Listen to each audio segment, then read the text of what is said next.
Ya, hari ini adalah awal bulan di bulan Oktober lagi tahun 2022. Kita sebagai umat Tuhan merasakan pemeliharaan Tuhan sehingga kita diperkenankan Tuhan masuk di bulan baru ini lagi.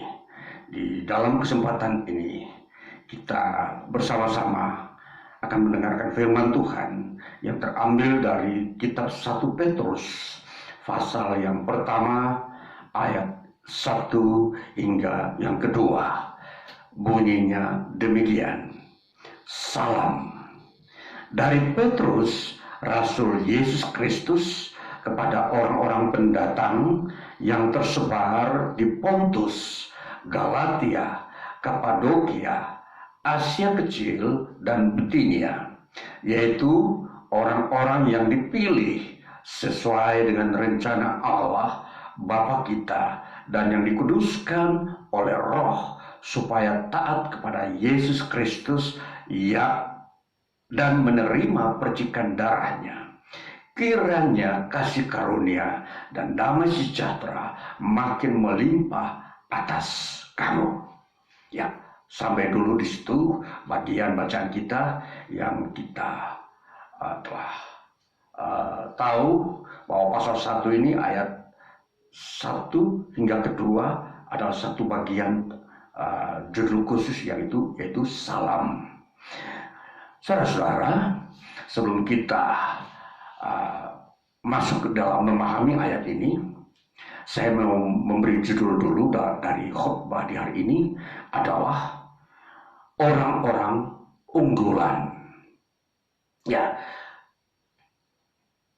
surat Petrus adalah surat yang ditulis oleh Rasul Petrus sendiri ketika dia berada di kota Roma bersama-sama dengan Rasul Paulus dan Markus yang adalah penulis Injil Markus ini.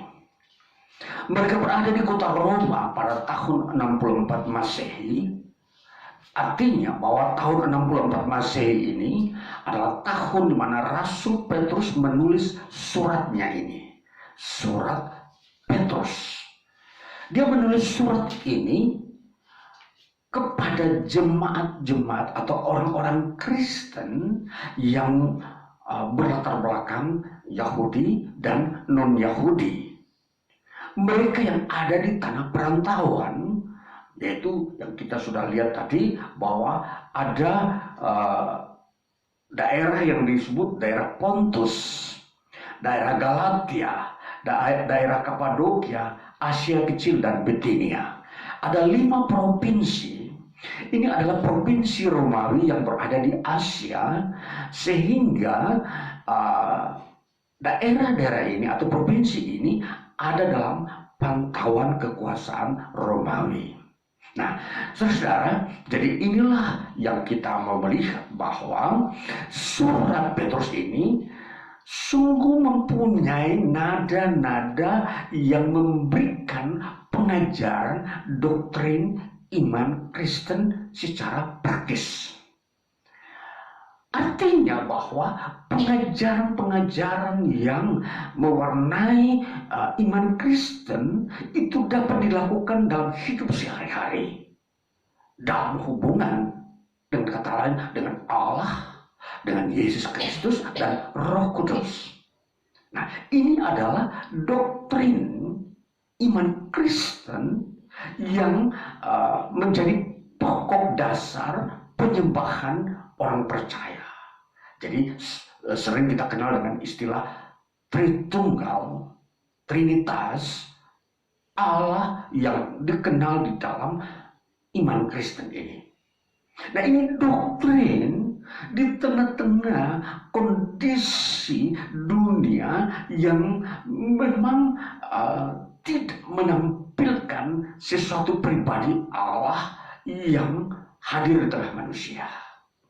Makanya doktrin ini akan mengawasi kehidupan secara keseharian setiap orang percaya pada Kristus ini menuju kepada suatu kehidupan yang unggul. Ya, saudara, ini yang tema yang saya sampaikan di sini adalah orang-orang unggulan. Nah, jadi kita mau melihat warna manusia yang memiliki kualitas hidup di dunia itu dapat diperoleh dari mana? Ya, yang dirindukan oleh manusia agar menghasilkan satu generasi manusia yang hidupnya unggul, yang berkualitas, yang memberikan nilai-nilai hidup manusia itu bertanggung jawab baik di hadapan Allah maupun di hadapan sesama manusia.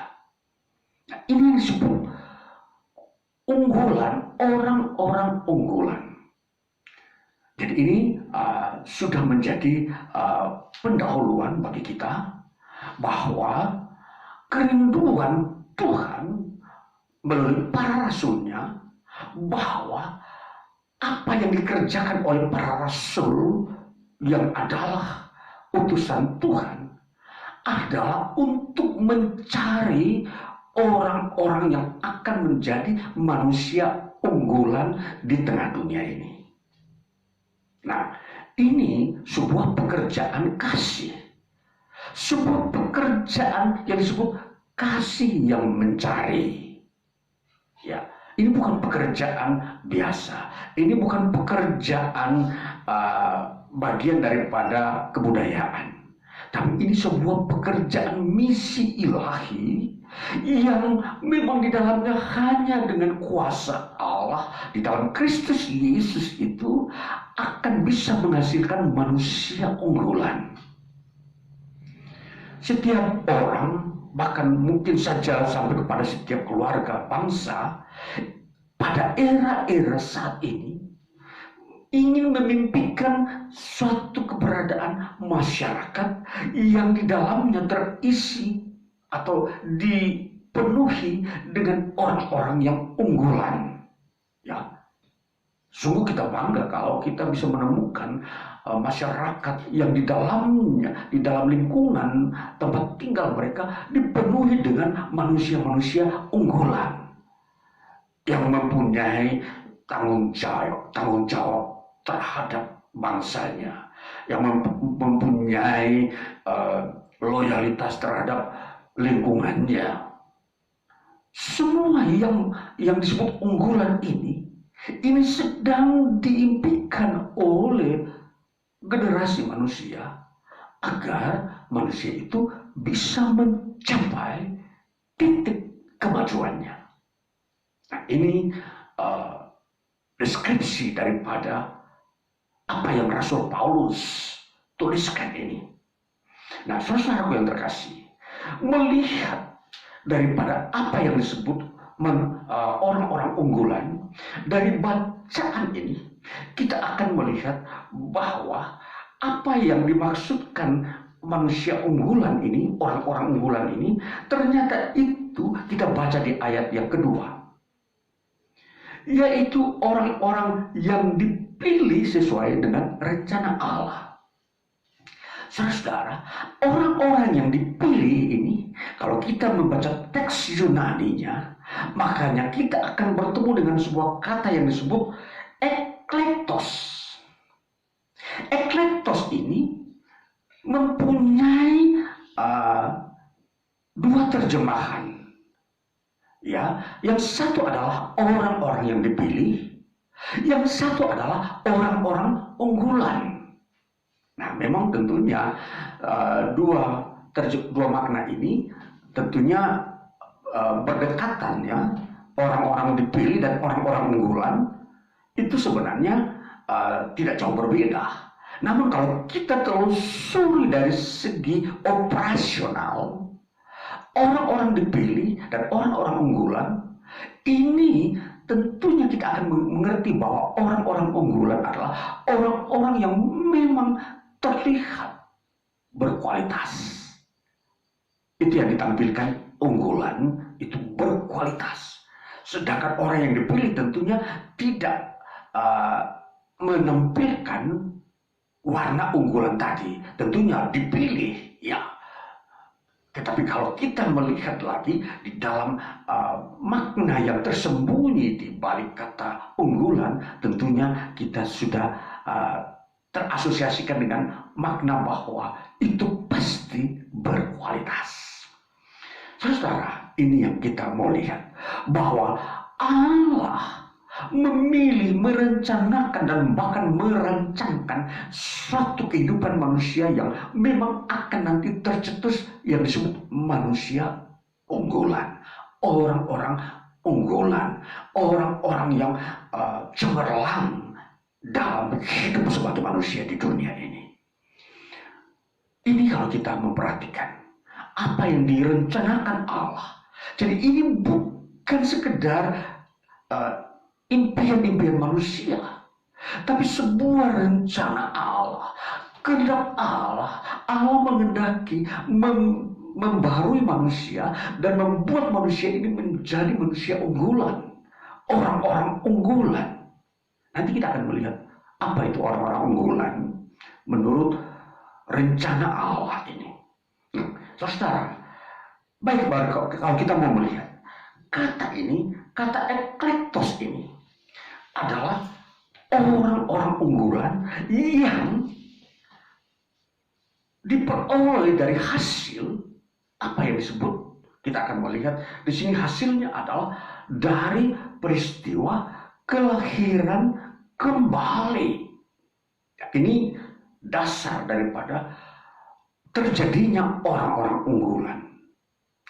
Jadi prosesnya bahwa untuk mencapai orang-orang unggulan ini, Allah menyediakan satu proses yang disebut lahir kembali. Nah, saudara, kita terpaksa harus memahami lahir kembali ini, sehingga kita bisa memahami orang-orang unggulan itu. Maka di dalam kita memahami apa yang disebut sebagai dilahirkan kembali, maka kita akan melihat bahwa di situ sebenarnya ada proses yang disebut pengampunan dosa.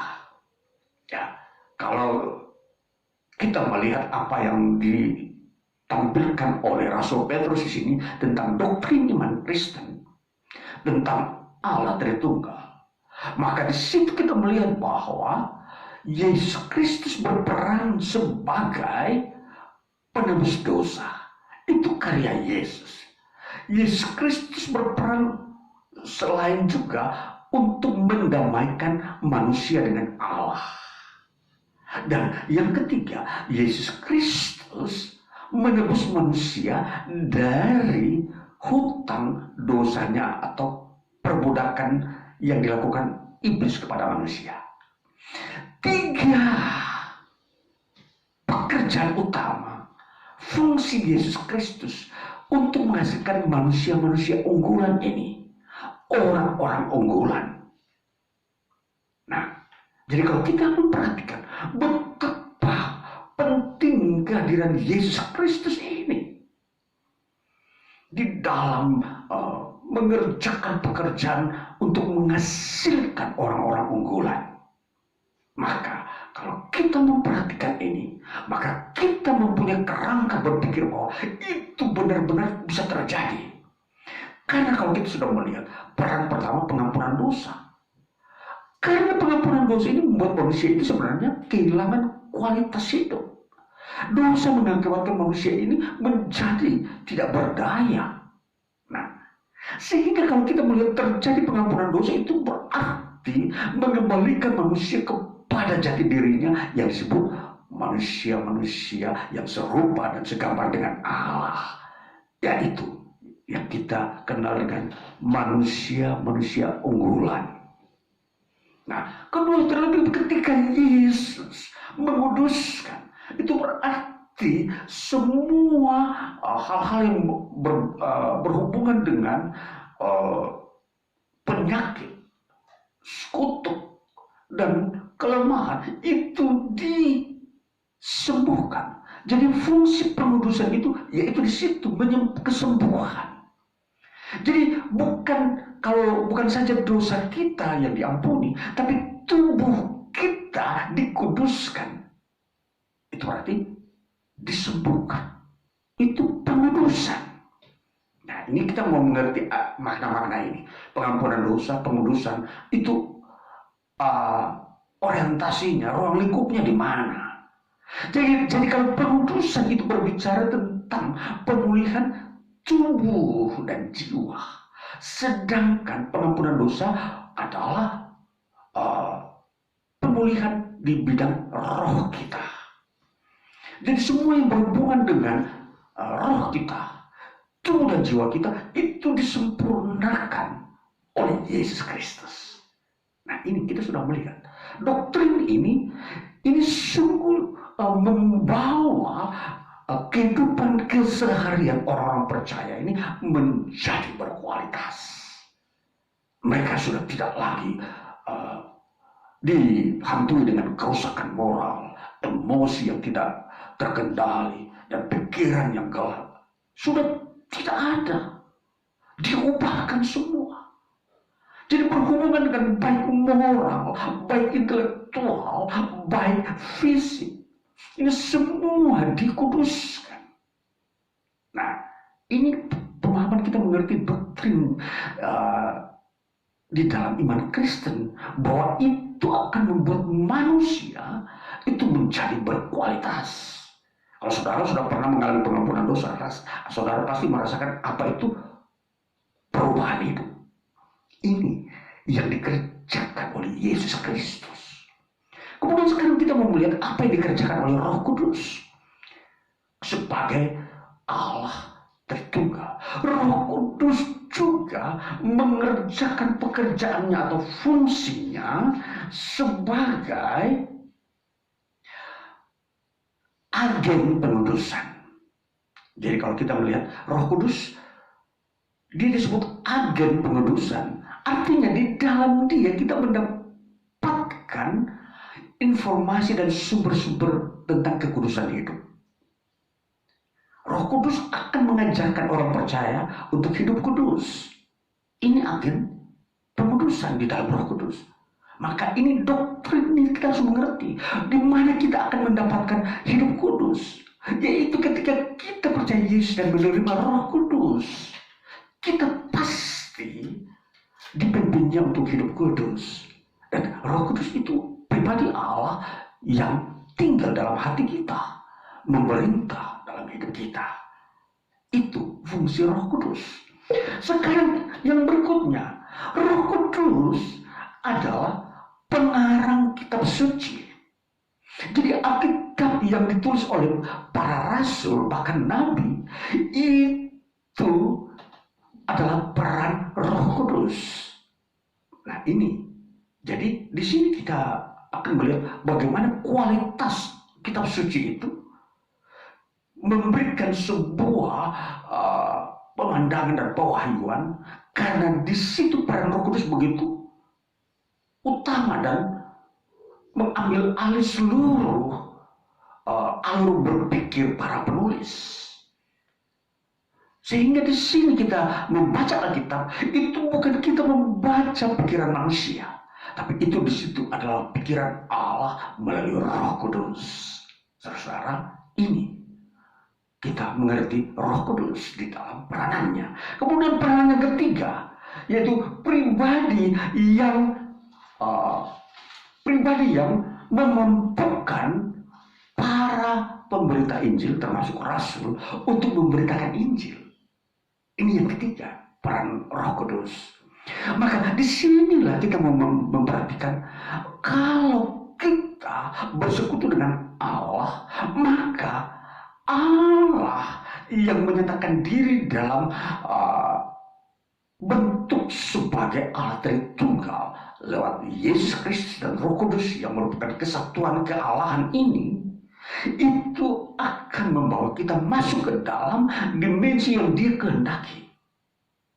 Jadi dimensi yang Allah kehendaki ialah ini, pengudusan, pengampunan dosa, kelepasan dari perbudakan iblis. Kemudian kita mendapatkan sumber-sumber pengetahuan tentang pengudusan. Kita mendapatkan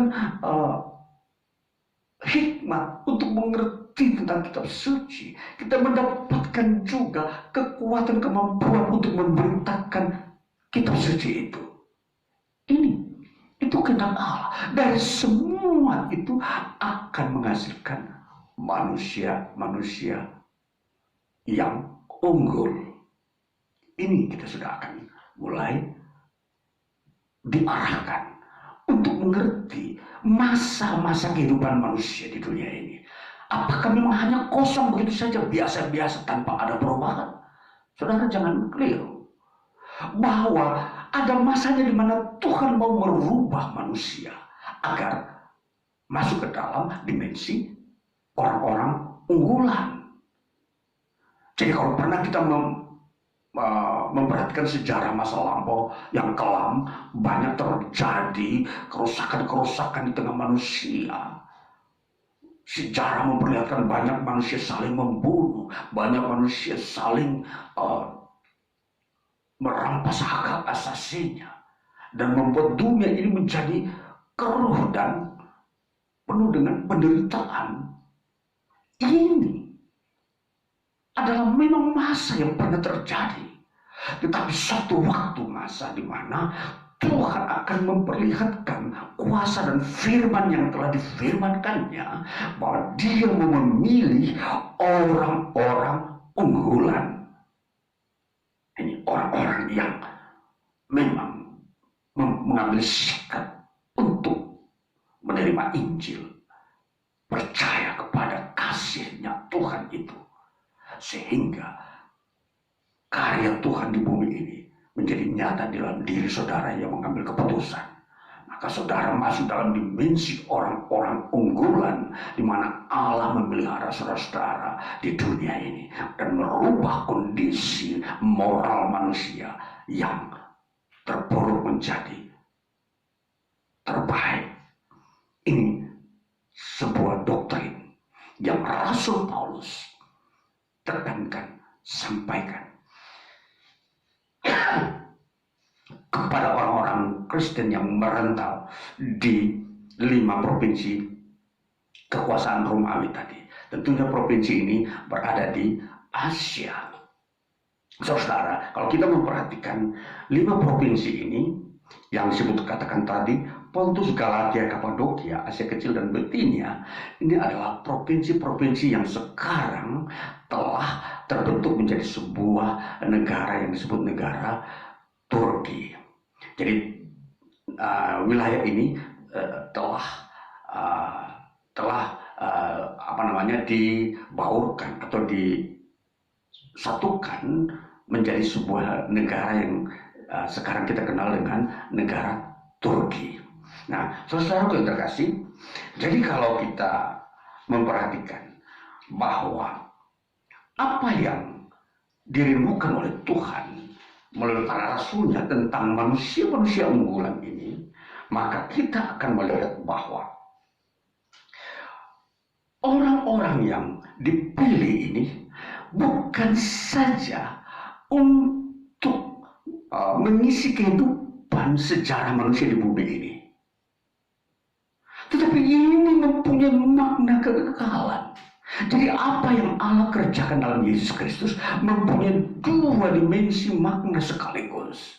Jadi berfungsi di dunia ini, memperbarui kondisi kehidupan manusia di dunia ini, sekaligus terpakai untuk masa kekekalan, yaitu hidup yang kekal.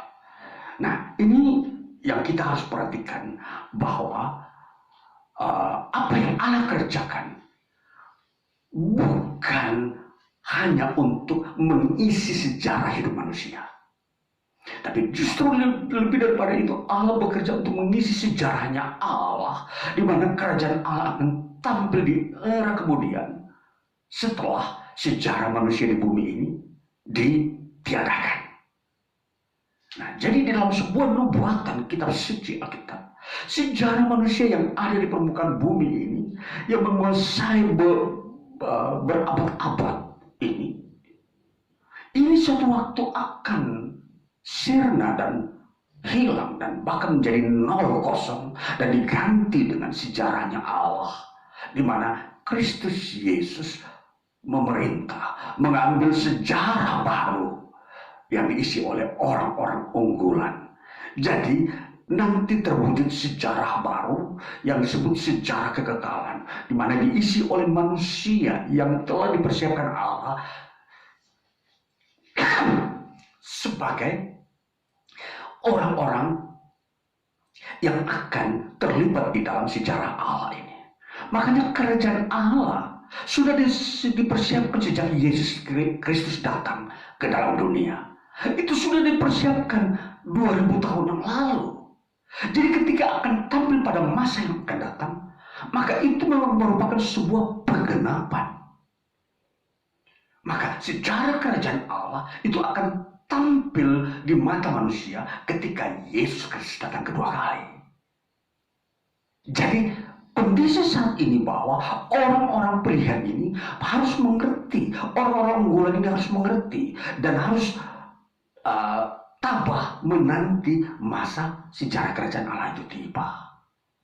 Jadi semua yang dikerjakan Allah di dalam dunia ini melalui iman Kristen, di mana manusia percaya pada Yesus Kristus, ini adalah sebuah masa proses penantian munculnya sejarah kerajaan Allah itu. Maka membutuhkan ketahanan, kesetiaan di dalam kondisi dunia yang belum memberikan keleluasan bagi orang-orang pilihan ini. Jadi orang-orang unggulan ini tentunya ada di dunia ini. Mereka itu ada di tengah-tengah persekutuan orang-orang yang percaya kepada Kristus Yesus.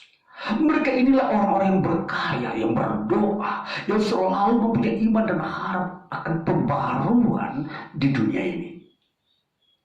Untuk semakin banyak orang yang diselamatkan. Inilah orang-orang unggulan. Kerinduan orang-orang unggulan ini. Doanya selalu dinaikkan kepada Tuhan. Tuhan, karuniakanlah kuasa-Mu untuk memperbarui umat manusia, saudara-saudaraku, sahabat-sahabatku yang ada di dunia ini. Ini sebuah potensi yang ada di dalam diri orang-orang unggulan ini, yaitu mereka berkarya bagi kerajaan Allah. Jadi orang pilihan ini mereka bukan duduk-duduk saja. Mereka setelah percaya kepada Kristus, mereka tidak hanya tinggal di satu ruangan yang di situ hanya mungkin makan, tidur, duduk, lalu kemudian tidak mempunyai sebuah visi dan misi. Tidak, mereka mempunyai beban di mana merindukan agar semakin banyak orang mengambil bagian di dalam kehidupan kebersamaan mereka. Ini potensi di dalam diri orang-orang pilihan, orang-orang unggulan. Selain itu kita mau memperhatikan, di dalam orang-orang unggulan kita akan melihat bahwa di dalam orang unggulan ini ada 3 frase yang ditambahkan atau dilekatkan kepada pribadi mereka. Pertama kita melihat orang-orang unggulan ini, mereka itu disebut orang-orang yang berharga di mata Allah. Jadi orang-orang ini menurut Allah, orang-orang ini harus dipelihara oleh Allah di bumi. Karena mereka bagaikan biji mata Allah, sangat berharga. Jadi saudara yang percaya kepada Kristus, saudara tahu, sadarkan diri saudara bahwa saudara berharga di mata Allah. Maka Allah akan memelihara saudara dalam kondisi apapun di dunia ini. Itu frase yang pertama. Bahwa orang-orang yang percaya kepada Kristus adalah orang-orang yang berharga di mata Allah. Ya. Yang kedua, kita melihat bahwa orang-orang unggulan ini adalah orang-orang yang menerima warisan kerajaan Allah. Jadi kalau kita mau memperhatikan, kerajaan Allah itu dibangun oleh Allah melalui kedatangan Yesus Kristus. Dan di sini tentunya kerajaan Allah ini atau pemerintahan Allah yang melalui Yesus Kristus ini itu harus diisi oleh orang-orang unggulan. Maka ini yang disebut warisan. Jadi orang-orang unggulan ini adalah orang-orang yang sudah ditetapkan oleh Allah untuk menerima warisan kerajaan Allah. Masuk di dalam kerajaan Allah itu. Jadi orang-orang unggulan inilah orang-orang yang dalam catatannya Allah adalah pewaris kerajaan Allah. Ini. Jadi kalau sudah ditetapkan sebagai pewaris, ahli waris, maka tidak akan tersia-siakan oleh Allah. Allah tetap memelihara. Karena itu sebuah perjanjiannya Allah. Allah tidak mungkin melangkahi dan melanggar perjanjiannya dia soal ahli waris. Karena ini sebuah ketetapan yang ditetapkan Allah. Barang siapa percaya kepada Kristus Yesus, mereka adalah pewaris kerajaan Allah. Ini frase yang kedua. Frase yang ketiga dari orang unggulan kita memperhatikan. Mereka adalah orang-orang yang menjadi sahabat Allah. Nah, jadi orang-orang unggulan ini siapa? Mereka itu sahabat-sahabatnya Allah. Ditetapkan Allah untuk menyampaikan firman Allah. Ditetapkan Allah untuk melakukan pekerjaan-pekerjaan Allah. Untuk memperbaharui lingkungan, kondisi di mana dia hidup. Ini sahabat-sahabatnya Allah. Jadi orang-orang unggulan ini, mereka adalah menjadi utusan-utusan Allah untuk mengajarkan kehendak Allah kepada manusia, agar manusia mulai mengerti bahwa Allah itu mempunyai rencana yang besar. Ya Allah, keselamatan bagi manusia. Ini orang-orang unggulan. Jadi kalau saudara melihat orang-orang yang mengajarkan Injil kerajaan Allah, siapakah mereka? Itu sahabat-sahabatnya Allah. Jadi tentunya Allah berpihak kepada mereka. Ketika firman-Nya disampaikan, maka Allah lah yang mewujudkan firman-Nya, menyatakan kuasa firman-Nya. Nah, ini frase ketiga daripada orang-orang unggulan. Jadi tentunya kalau kita memperhatikan orang-orang unggulan ini yang ada di dunia ini, mereka adalah orang-orang yang hidup di jalan lurus. Orang-orang yang tidak mau menerima sogokan. Orang-orang yang tidak mau melakukan pelanggaran-pelanggaran kemanusiaan. Orang-orang yang rendah hati. Orang-orang yang tulus. Orang-orang yang mengasihi sesamanya. Ini orang-orang unggulan. Jadi mereka ini tentunya ada di mana? Mereka itu orang-orang yang sederhana. Mereka itu orang-orang ada di sekitar masyarakat. Mereka bukan seorang yang rakus akan kekuasaan. Mereka bukan orang yang mempunyai cita-cita yang mau mengambil hak orang lain, yang mau melakukan kudeta-kudeta. Tidak. Mereka itu orang sederhana, orang biasa. Namun mereka jujur, mereka penuh hormat bijaksana, mereka menghormati semua orang, menghormati lembaga pemerintahan, menghormati sesamanya, mengasihi sesamanya. Mereka tidak mau melakukan hal-hal yang merusak kehidupan manusia. Bahkan lingkungan pun mereka tidak akan mau rusakkan. Ini orang-orang unggulan. Perhatikan. Jadi kita manusia semakin harus memperhatikan nilai-nilai ini. Kita harus selalu memperbarui diri kita, cara pandang kita. Kalau kita belum memiliki nilai-nilai yang sederhana ini, nilai-nilai yang mulia ini, carilah itu. Jangan kita membiarkan hidup kita manusia ini tanpa ada nilai-nilai. Harus carilah nilai-nilai yang mulia ini yang ada di dalam pribadi orang-orang unggulan. Jadi mereka itu orang-orang yang tekun mencari Tuhan atau tekun meminta kasih Tuhan memenuhi hidup mereka. Ya, jadi ini orang-orang unggulan yang dipersiapkan masuk di dalam masa kerajaan Allah. Jadi ini saudara-saudara yang terkasih, di dalam kita memperhatikan orang-orang unggulan ini, mereka tentunya kalau kita lihat secara global, mental mereka adalah mental yang rajin. Moral mereka adalah moral disiplin. Jadi ini orang-orang unggulan.